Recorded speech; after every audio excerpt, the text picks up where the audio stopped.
Hi, welcome to Truth and Love Apologetics, Episode 8. Today we're going to be talking about the teleological argument for the existence of God. To give us a scriptural foundation, we're going to read from Psalm chapter 19 and then Romans 1. The heavens declare the glory of God, and the sky above proclaims his handiwork. Day to day pours out speech, and night to night reveals knowledge.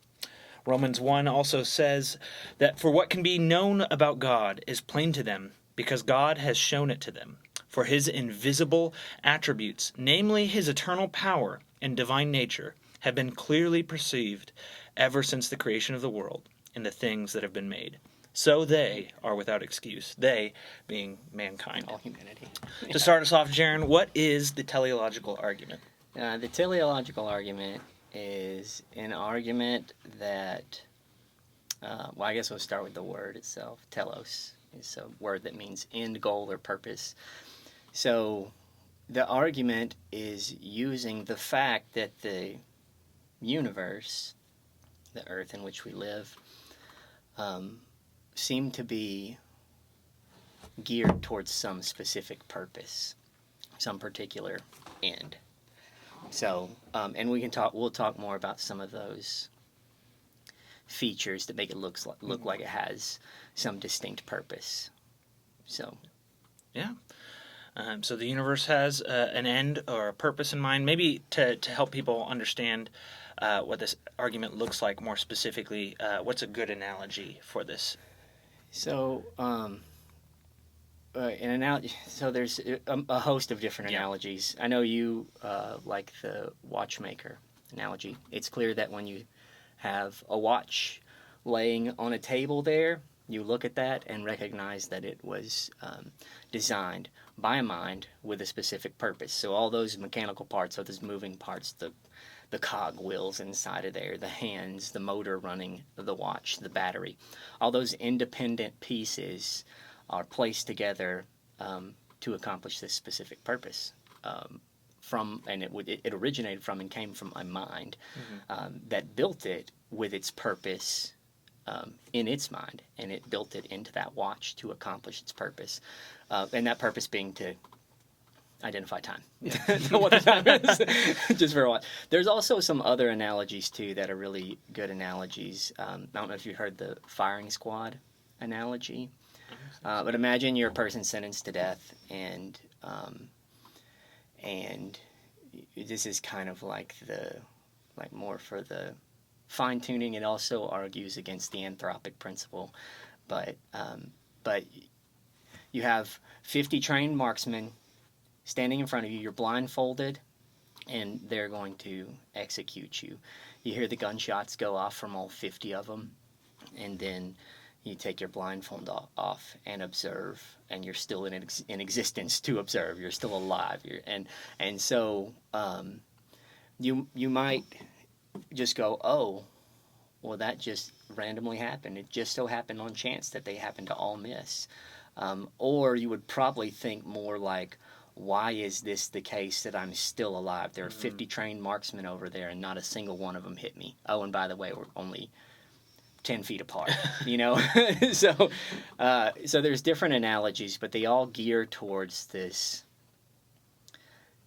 clear evidences of purpose and design in the universe. And it's not just this is kind of an important part about this argument. It's not just complexity or order, because those things can occur. You could think of necessarily a snowflake will form as this hexagonal shape, and it'll do that just by the way that those ice molecules and those water molecules interact within that ice crystal. So it'll do it necessarily. But that doesn't necessarily display any kind of design in the sense that we're talking about design with a distinct purpose in mind. That's just forces. That's affinity, things forming together in a way that they just must by the laws and how they work. But the specific complexity is the thing we're talking about, which is complexity, things that are very complexly put together, but they're put together with an end goal in mind. So we have this idea, especially when you get to analogies, whether it's the firing squad one or a watch that clearly has the marks of a purpose in mind. How do we jump to that conclusion when it comes to the universe around us, to matter, to the elements of this world? How do we know that those things have the marks of design or a purpose? Yeah, well, there's a lot of different things that we use to kind of depict or at least argue for that purpose. I maybe not necessarily just specifically the purpose, but the fact that this universe even exists at all in the first place. So when you deal with things like the probability of all these different forces that basically cause everything to happen in the universe, the probability of some of these things and the ranges in which these forces could have materialized, if we're just talking about chance and just a randomness to these forces, applying a certain strength or a certain amount of force, there is such a big, huge range of these different forces that say the electromagnetic force could be, or the strong nuclear force, or the force of gravity. They could be a huge range of different forces. And when we see those things so broad, it's quite amazing that there's such a narrow range that permits life, the life that we're living right now, dependent on God, who is the author of and the controller of these forces. But it's such a narrow range to where if it was any other range on either side, with some give on either side, it would be not life permitting and we couldn't exist. And so I'm going to give you an analogy here, and this is the force of gravity. So it has a full force range. So the strong force and the force of gravity are 10 to the 40 in difference, which is a 1 with 40 zeros behind it. That's the full range of different forces that gravity could have been. And is 1 in 10 to the 36th power chance that we get this very specific life-permitting force. And so that's equivalent to stretching a ruler across the galaxy, and you have only a 1-inch window on that ruler that stretched across the entire galaxy. That would be the right parameter for gravity to sustain life. And that's incredible to think that the odds worked out in such a way that it just randomly landed on that force. But that's not so that's not even it. Yeah, right? that's just one of example. Those independent parameters that all need to be in this, like they call it this Goldilocks universe. Is not too hot, it's not too cold, it's just right. And so I mean, we have different parameters that are required, and I wanted to try to do something here. This is take it just a minute, okay? But I wanted to talk about these different numbers. So I'm going to talk about basically when you multiply the probability of all these independent forces. Just 6 of them, just 6. There's a bunch of other dials in the control room. You know what I'm saying? Yeah. There's more than 6. But there's more than 6. We're going to focus on these 6. So you got the cosmological constant, gravity, neutron and proton mass difference, the strong nuclear force, carbon-12 resonance, and the electromagnetic force. So that is, as far as chance is concerned, it's 1 in 10 to the 165th power. When you multiply all those independent forces together, that's how you get the probability of the occurrence. 1 in so many basically so many interactions, and so we measure the amount of things that could have possibly happened, the amount of interactions that can take between atoms by measuring the known atoms in the universe, measuring the fastest time at which the interaction between atoms can take place, and the amount of time the universe has been in existence. Now we would disagree, not you and I. Yeah. this is being gracious to our interlocutors Yep. with respect to those that believe in evolution. They would say it basically existed for 14 billion years. So that comes out to the entire budget for this lottery of different interactions that could have taken place to have caused the universe to exist. It's 1 times 10 to the 150, or 1 in 10 to the 150th power. And I just told you that all those forces, the chance is 1 in 10 to the 165th power. So the budget gets spent before we have the possibility of all of those forces on random chance alone actually materializing to sustain the universe and our life and existence in the universe. So that's what statisticians would consider impossible. In fact, it's it's in the quadrillions more interactions that you need to get the probability of 1 in 10 to the 165th power. So just for those 6 forces alone, not trying to multiply other fine-tuned dials that ensure and maintain our existence in this universe, we're already past the realm of possibility.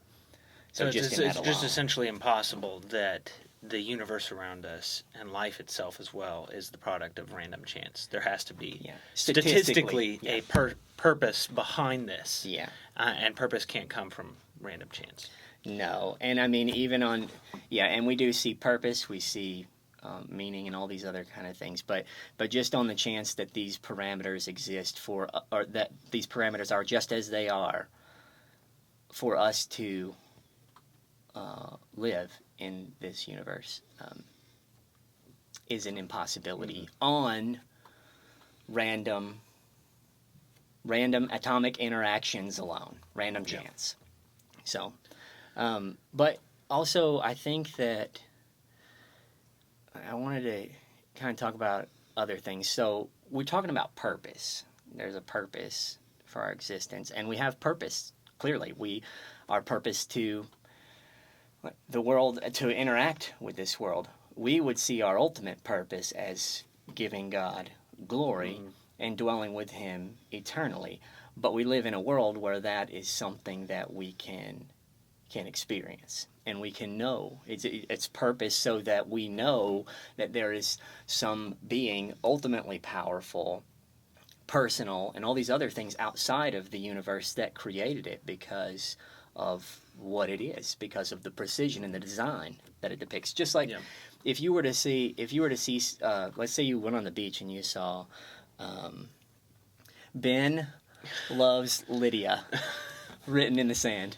Okay, so you see that, or somebody else walks up and sees it. You would not think that's not intended to communicate some kind of message. That's the purpose. You want to communicate some kind of message to this person, and that is specified complexity. That is complexity, but with a specific goal and purpose in mind. In this instance, to communicate a message. And I think the universe definitely communicates a message of an omnipotent. Omniscient, very, very powerful, just, good God that we see. It's just kind of peculiar, I think, that we would even be able to interact with the physical world. We're thinking beings. We have a conscience, and it's very peculiar that thing, which a conscience or a thought or an idea, like we can both share the thought that we would like a cheeseburger. We can both have that thought.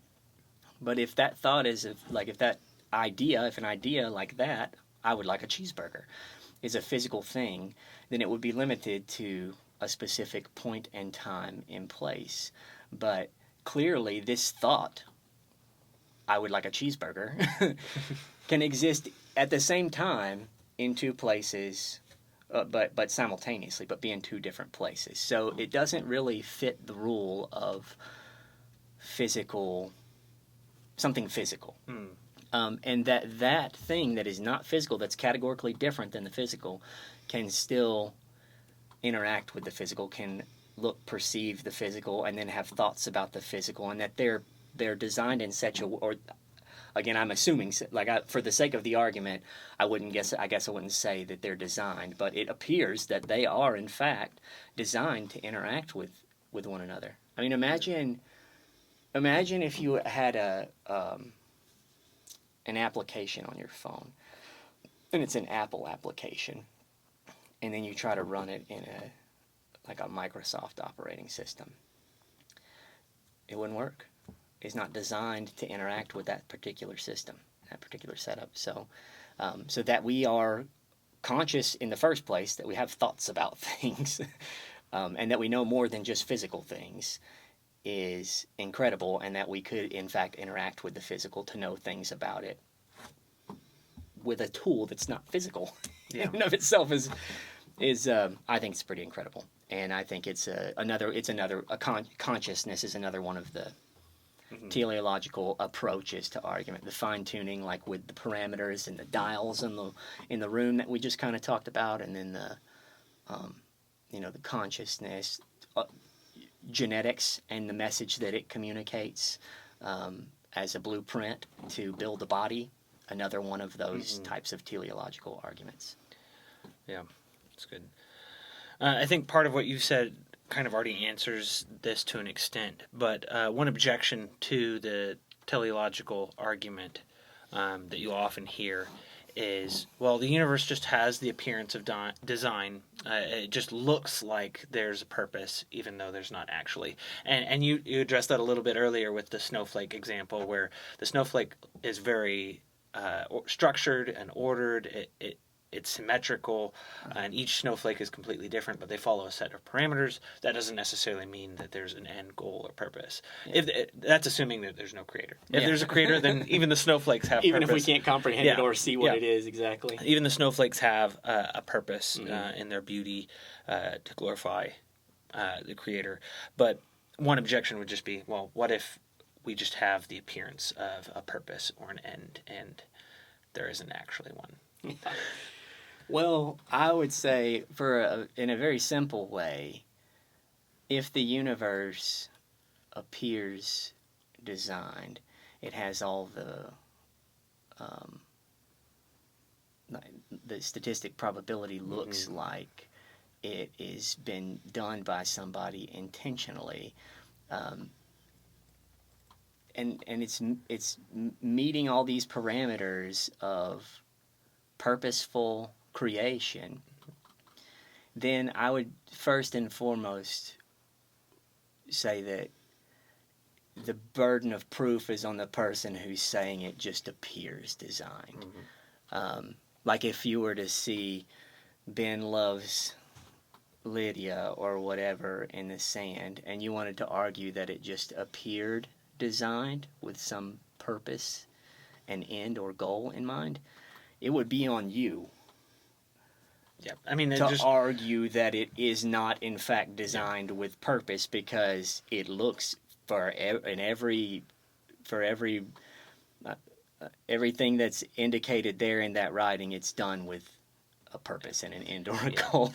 I mean, just to go back to like the watchmaker analogy, if you find a watch in the middle of the woods and you pick it up and it's functioning in a certain way, it's serving it looks like it's serving a purpose by keeping track of time. It's on the person who says, no, it just looks like it, because there's very specific structured things that are leading to an ultimate goal in mind. And that's just a simple watch. Human life is much more complex to multiple degrees more complicated, and that's just human life. If we look at life as a whole, DNA as a concept, and the amino acids and all these things that are required for life to exist are significantly more complicated than a watch. And DNA is literally in a sense a book. It is. I want to say it's like, I don't want to say like, I want to say 8 volumes of encyclopedias stacked on top of one. It's like that amount of information. It's a very specific coding that is read in order to create life. And billions of different types of life. That kind of thing very clearly points towards a purpose. And like you said, it really is on the person who says it just looks like it to prove that. Yeah. The burden of proof lies on the one who's rejecting what very obviously looks like design. Yeah. If it walks like a duck and talks like a duck, Ducks don't talk. If it quacks or like quacks a duck. like a duck, it's probably a duck. Ducks don't talk, though. I get the analogy. It's very good for sure. But also, so listen to this. If seeing design is an evolved illusion, so is the reasoning that told you it was an illusion. So our reasoning tools came about in a random fashion. So in what way, from the vantage point of evolution, would you have a good foundation to trust it? You don't trust random chaos, and you trust things that are orderly and purposefully designed and put together. But we trust our reason, and we rely on it to think through problems and think through issues. And if it came from a random, disorderly, chaotic set of interactions, we wouldn't have any real foundation to trust our reason that design just appears appears as design. And I think this is where this argument overlaps with, I think, the transcendental argument. And that's something we can cover in a future video. Okay. But, that's a very complex one, because when we start talking about relying on our own ability to think and our own reasoning as trustworthy, it can get really confusing. Yeah, it becomes very, I mean, again, like I wouldn't trust somebody who just randomly, without intent, purpose, and good understanding, slap together a table or a chair that I'm sitting in. I assume that those are done with intention, with adequate reasoning and understanding about, the ability to hold certain mass and reliably hold that mass, whatever it is. And if I wouldn't have a reason to trust the chair if I didn't trust, the capacity by which the person built it, or the tools, the reasoning tools, and other things that they use to build it. I wouldn't trust it. And the only way to trust those is to trust your thought processes. Yeah. But also, we also talked about the anthropic principle, which is basically to say, so if the universe wasn't designed for us to exist in it and observe it, then we wouldn't be here to observe it. So it must just necessarily be designed to be observed and for us to exist in it. And so with this anthropic principle, that's that concept of it. It doesn't really. It just says that the universe appears designed, but it just must be that way, or we wouldn't be able to be here to observe it and see that it appears designed in the first place. Okay. But that doesn't tell me anything. That just tells me that it is what it is. It doesn't say anything like, well, why did all the 50 marksmen miss me? What was the purpose behind that? Was this a cruel prank or something like that? We're going to need direct communication from the one who gives the purpose in order to know what the purpose is. Yeah. And that's where we get to special revelation, which is another subject as well. Yeah, it is. This is a very strong argument from just general revelation, what we call looking out at creation, looking at the world around us, and seeing that the universe, as we read earlier, Psalm 19 declares the glory of God. The heavens declare it. Yep. And I mean, we could just read the world around us like a book and realize it should be obvious that there's a God. Yeah. Not that people see it that way, but it should be. Yeah, but it should be obvious that, and I mean, I think for the longest time it was, until certain things interfered with that. Yeah. But the notion that that this universe was built and made with purpose, and that purpose involves us and our observation of the universe, to understand God, to come to know God, other things like that, and to to obey him, to glorify him, all the things that we're purposed to do. But it's just so obvious that the universe has so many different features that when we talk about random chance, it doesn't seem to be in the ballpark of a reasonable explanation with all the precision that's required in the universe in which we live.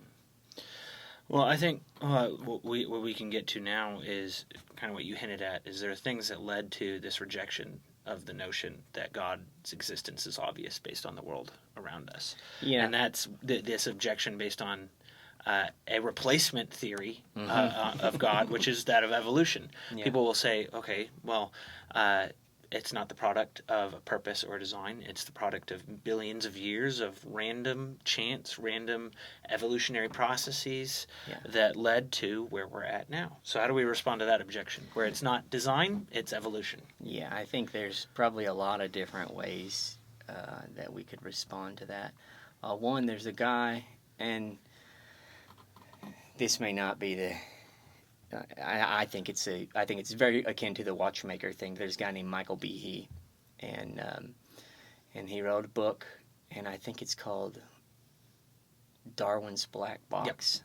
Is the name That's of the the book. name of it. Yep. And in it, he talks about this thing it's called irreducible complexity. So again, you have what evolution would say, at least in this like the common descent thing. We're not talking about microevolution. We're not talking about the body's ability to adapt and change, but still remain the same species, whatever that is. We're talking about the development of completely new organs or organisms, whole or body even systems, or even the development of life itself as a starting point, because maybe you'll get into this, but I will.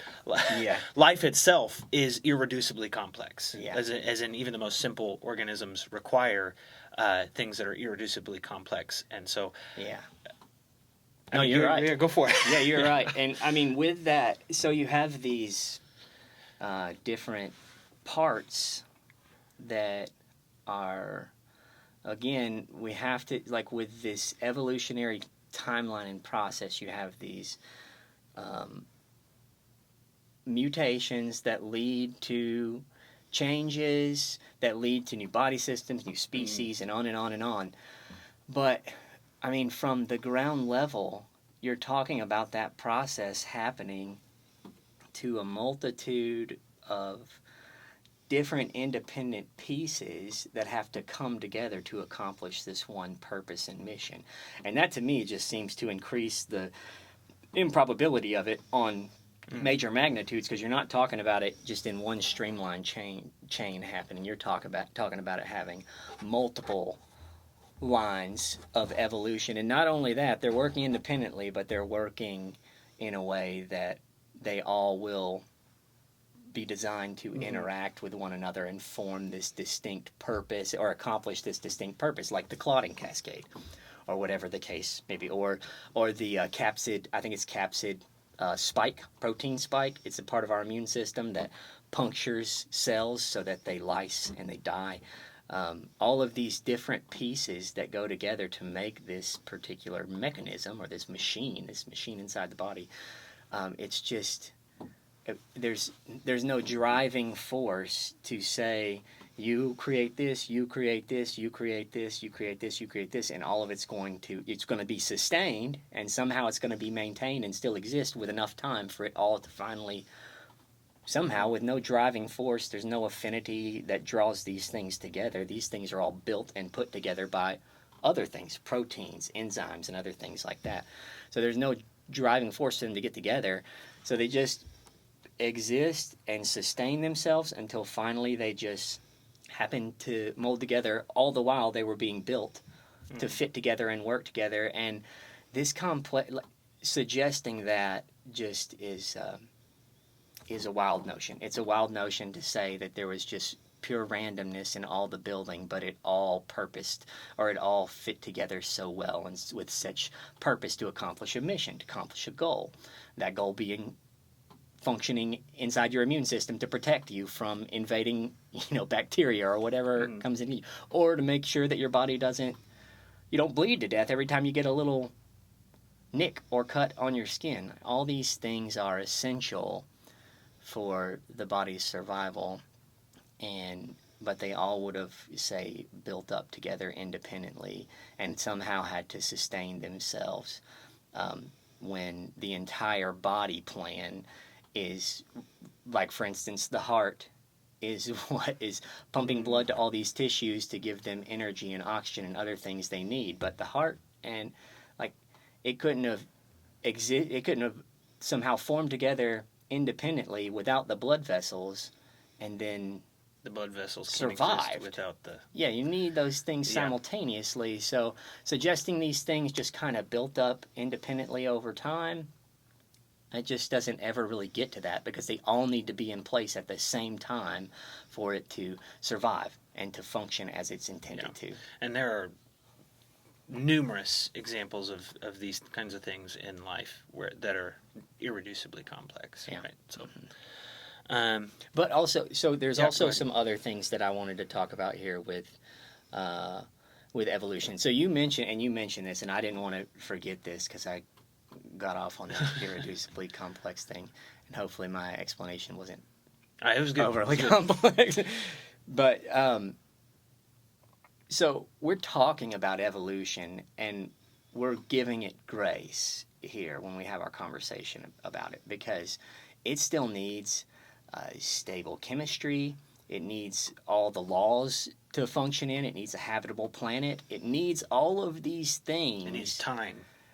Lots of time. It needs a lot of time, but it still needs all of Yeah. these things. Evolution explains, say, it doesn't. I don't think it does a good job of it, but it attempts to explain the process of life and its evolution through time. But it doesn't say anything about what was required prior to that, like a self-replicating mechanism. It needs all these different things prior for it, or before it can even go about this so-called process of body plans, just through mutations changing and building into this thing, all from the stimulus of attempting to survive and attempting to produce progeny and build children and pass on your genetics to the next generation. Like that's the driving force, or the presumed driving force, with evolution. But it doesn't say anything about the environment and its existence that is required for evolution to even potentially work. So it misses all of that stuff. And I would also say with evolution, like, you need mutations. These are random mutations that lead to something beneficial, like a new body plan and a different species with a new body plan. Mutations are, as far as beneficial, it can be anywhere from 0.01% of mutations are beneficial to 0.1% of mutations are beneficial, depending on what's being studied, depending on what bacteria or whatever is being studied. And 20 to 40% of the mutations are actually harmful. Are harmful and destructive. So the probability of us being destroyed by mutations before anything of value happened is so much greater, 20 to 40 fold to 200 to 400 fold, like a significantly greater probability that everything gets destroyed in the first place. And Darwin, he said that one of the things that would be essential for his theory to hold is this: in archaeology, the body plans and these slow changes, transitional fossils and different things that you could see through the different sediment layers and all that stuff. And there's this thing called the Cambrian explosion, where you have all of a sudden, from one sedimentary layer to the next, all of a sudden you just have this host of new body plans and no transitional fossils whatsoever. So those are a couple of things that I would say to a person who, talking to somebody about evolution. And this is a very, very deep well that we're diving into. Yeah. So we haven't even really scratched the surface of this. This is the subject of much debate a lot. Yeah. A lot of a lot of ink has been spilled over this, and so we're just scratching the surface. Hopefully we're giving some Yeah. practical points, a good and overview, different ideas that people could use when talking to somebody about evolution. Yeah, and I mean that's what we're going to get to soon. I think that a good question to ask at this point is why does this argument or proof for the existence of God matter? Another way to phrase that is, what is the telos or purpose of talking about the telos or purpose or end of the universe? Yeah. Well, I think it's important for, I guess, a lot of reasons, even just, practical reasons. But obviously it's important because we believe in a divine being who is personal, who is good, who is just, who, I said he's personal, so he wants to interact with us. He created personality within us so that we can interact and ultimately know him.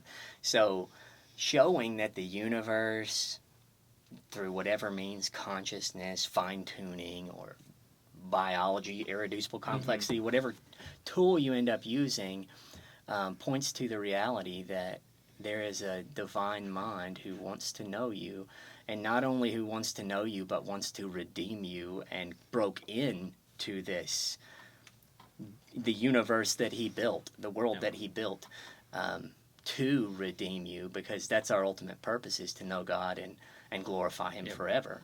So it's very important for people to recognize that there's a purposeful being that they need to know.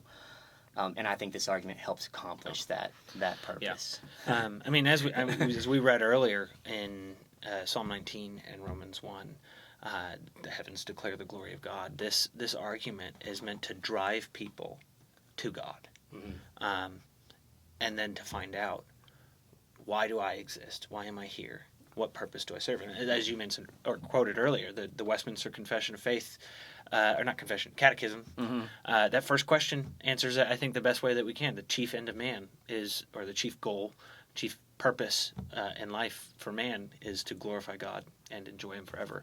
And this argument, the teleological argument, drives us to find out that that is our purpose. We exist for his glory and our enjoyment of him in that glory. Yep, so. Exactly.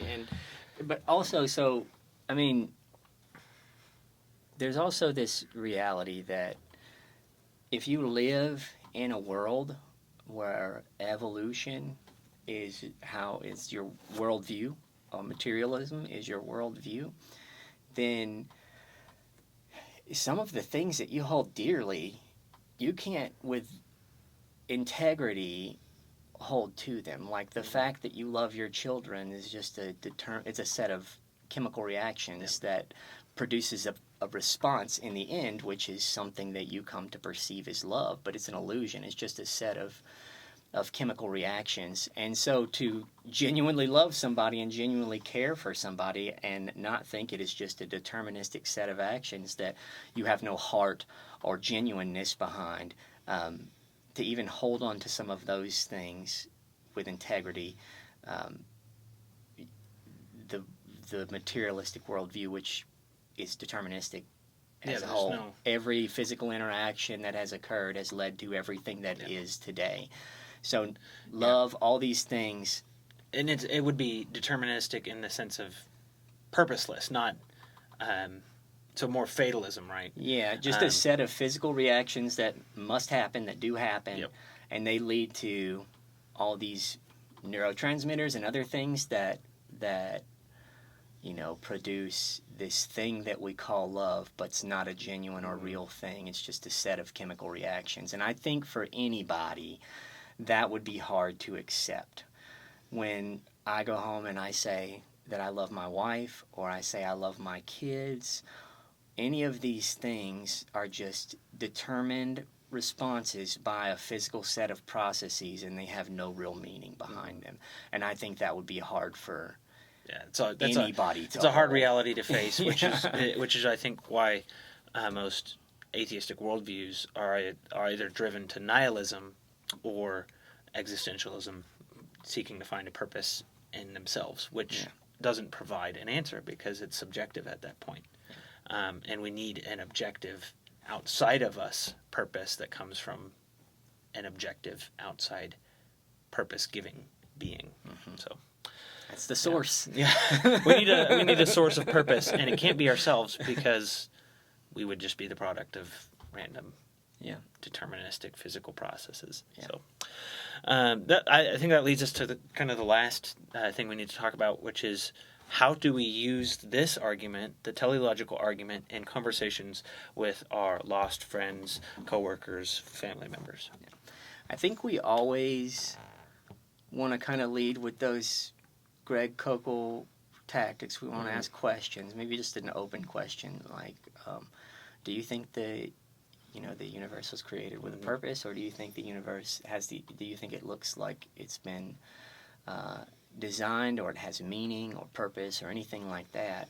And then just use those questions, whenever they give you responses and answers, how did you come to that conclusion? Or have you ever considered this?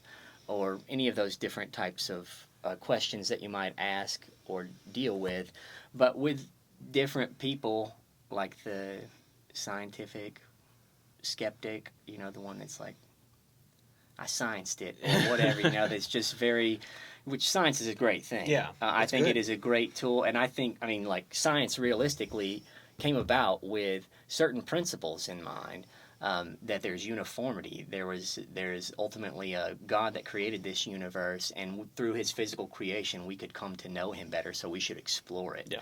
So science is all good. Yeah. Science and religion, specifically Christianity, are not at odds. They're not. As is often and we could do claimed, another that'd be a good that would episode be a to do good one to maybe follow up this one Yeah. with, for sure.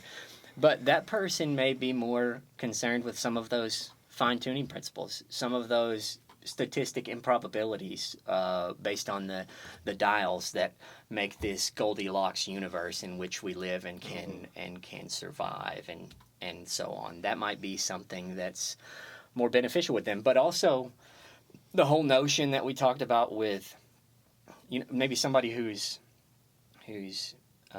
depressed and is seeking this sense of purpose, pointing them to the reality that the universe was created with a purpose in mind, and we display all these signs of, or the universe displays these signs of purpose, and we can interact with that, meaning we have some purpose within the universe to interact with it and ultimately come to know God and the chief end of man, to glorify God and to enjoy him forever, that we can point somebody towards purpose and meaning. So it just kind of depends on the person you're talking with. You just kind of have to use whatever tool would best fit the circumstance. But it's always questioning. So a question, it keeps you not on the defense.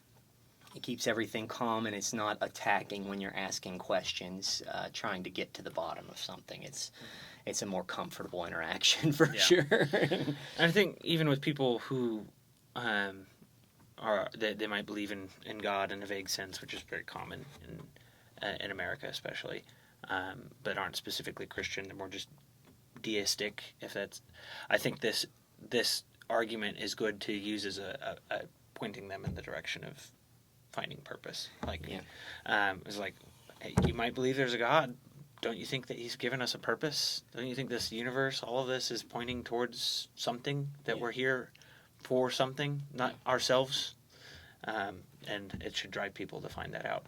So it's not just for skeptics, which is, you shouldn't expect to run into skeptics in the sense of people leaning more towards atheism or agnosticism that often. You'll run into them, but they're definitely not the majority in America, at least. So, and I would say too, just as our end here, this argument, it has a telos itself. It has an end goal and a purpose, and that's to lead to the gospel. Yep. Anthony Flew, he was convinced by this argument. Specifically the complexity and the specific purpose-driven communication that the blueprints of our body DNA do. He's basically said there must have been, somebody who monkeyed with it, basically. So, but he died a deist. Not Christian. Not a Christian. Yep. He died a deist. And so it should always still, in our aim is to, meet people where they are, remove the weeds that are covering their path to see Christ, and that's our ultimate goal. And we don't want to ever just stop here. We don't want to stop at there's a purpose, and we know that purpose comes from God or a God, because this doesn't get us specifically to the God of the Bible.